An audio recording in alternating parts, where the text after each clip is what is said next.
Hello everyone. So today we are going to start new topic characteristics of a good taxation system. ठीक है, हम इसको start करते हैं. Characteristics, पहले characteristics है इक्विटी. इक्विटी का मतलब भी इक्वल. ठीक है, taxation as an instrument for improving income distribution. Taxation इस तरह से इम्प्लीमेंट करना चाहिए कि इक्वल डिस्ट्रीब्यूशन हो इनकम का. ठीक है, जैसे जिस तरह से जो है सोसाइटी के जो अफोर्ड कर सकते हैं, जिनकी इनकम ज़्यादा है, उन पर टैक्स का बर्डन ज़्यादा पड़ना चाहिए. जो रिच सेक्शन है सोसाइटी के, पुअर हैं लोग जो हैं, उन पे बर्डन टैक्स का कम पड़ना चाहिए. ठीक है, उनके अकॉर्डिंग पड़ना चाहिए. ये नहीं कि उन पे ज़्यादा बर्डन डाल दिया. जो टैक्स का बर्डन रिचेस पे ज़्यादा पड़ेगा तो एक तरह से क्या है, सेटलमेंट हो रहा है, इक्वल हो रहा है. कि ये कैसे हो रहा है, जो रिच सेक्शन है सोसाइटी के, उनसे मनी लेके, ठीक है, उनसे टैक्स का जो रेवेन्यू है उनसे कलेक्ट करके वो पुअर जो सोसाइटी है उनके वेलफेयर के डेवलपमेंट के लिए वो गवर्नमेंट लगाती है. ठीक है, तो इसमें क्या इक्विटी बनी रहती है कि जो रिच सेक्शन है उनका भी बेनिफिट हो और जो पुअर है उनका बेनिफिट भी हो.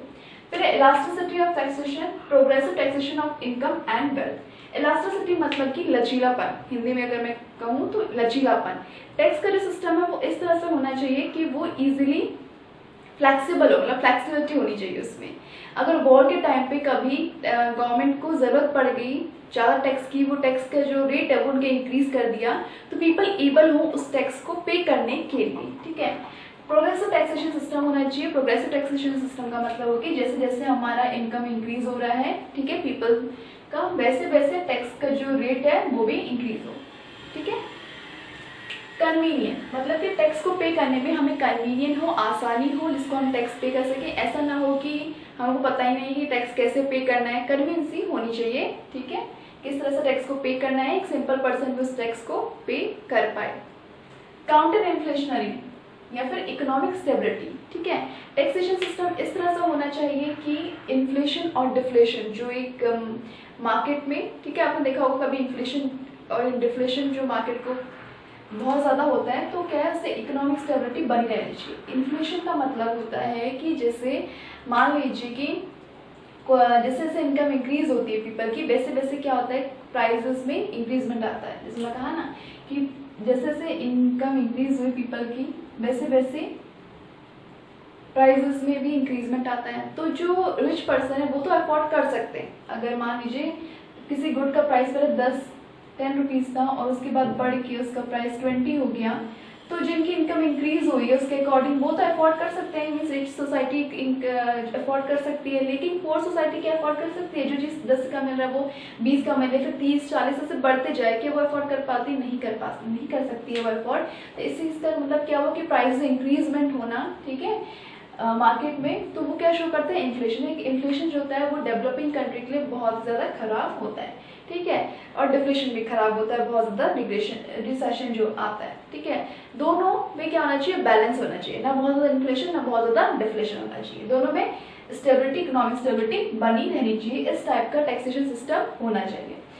Next is maximum social advantage. Maximum social advantage पे एक पूरी वीडियो मैंने बनाई है, उसको आप देखिए. ये एक कंसेप्ट है, ठीक है, और इसमें अगर मैं सिंपल में, छोटे कंसाइज वे में अगर आपको समझाऊँ तो मैक्सिमम सोशल एडवांटेज का मतलब है कि इतना हम टैक्स पे करें कि हमारा जो सेक्रीफाइस इक्वल हो जाए हमारे बेनिफिट की. मतलब कि टैक्स का जो हम टैक्स दे के हम क्या कर रहे हैं, हमारा सेक्रीफाइस कर रहे हैं, वो इक्वल हो बेनिफिट, जो गवर्नमेंट हमको बेनिफिट दे रही है उसके इक्वल होना चाहिए. मतलब लास्ट पेनी जो भी गवर्नमेंट खर्च करेगी, एक्सपेंडिचर करेगी, वो उसके इक्वल होना चाहिए. तो यही मैक्सिमम सोशल एडवांटेज का जो कंसेप्ट है वो आप उसकी नेक्स्ट वीडियो को आप देख सकते हैं. 6th one is minimum aggregate sacrifice. ठीक है, मिनिमम एग्रीगेट सेक्रीफाइस मतलब है कि उतना ही हम सेक्रीफाइस करें जितनी हमारी एबिलिटी है पे करने की. टैक्स पे की जितनी एबिलिटी है उसके अकॉर्डिंग हम सेक्रीफाइस करें. सिंप्लिसिटी मतलब कि टैक्स को पे करने में हमें सिंप्लिसिटी हो, जो भी उसका मेथड है पे करने का वो सिंपल हो, ताकि इजीली कोई भी एक नॉर्मल पर्सन भी उसको पे कर पाए. समझ में आना चाहिए उसको किस टाइप से उसको टैक्स पे करना है. Taxation as an instrument of economic growth. ये इंस्ट्रूमेंट भी एक इकोनॉमिक ग्रोथ, ठीक है, जैसे मतलब कि टैक्स का रेवेन्यू ज़्यादा कलेक्ट होता है तो उससे हम क्या कहते हैं कि नेशनल इनकम भी हमारी इंक्रीज हो रही है. नेशनल इंक्रीज होने से इकोनॉमी का ग्रोथ भी होता है. ठीक है, absence of tax evasion. Absence of tax evasion का मतलब होता है टैक्स की जो चोरी है वो उसका क्या हो, एब्सेंस हो, टैक्स की चोरी ना हो। गवर्नमेंट को टैक्सेशन सिस्टम इस तरह से बनाना चाहिए कि जो टैक्स की चोरी होती है वो ना हो, ठीक है।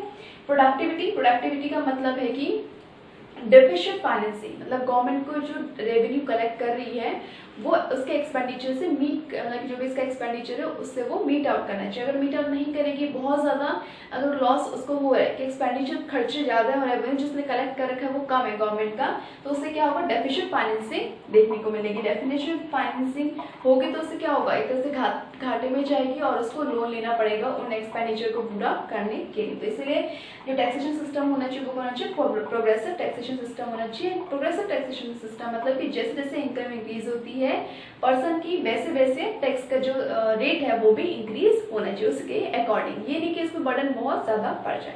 तो यही था characteristics of good taxation system. I hope कि ये मैंने बहुत सिंपल में समझाया और आप इन पॉइंट्स को लिख के और इनका एक्सप्लेनेशन आगे दे सकते हैं, ठीक है। जिस तरह से भी मैंने समझाया उस तरह से इनका एक्सप्लेनेशन दे सकते हैं। ये पॉइंट अगर आप एग्जाम में इन पॉइंट्स को लिख के और आगे इनका एक्सप्लेनेशन देंगे तो आपको अच्छे से अच्छे मार्क्स मिलेंगे। So thank you very much for watching this video.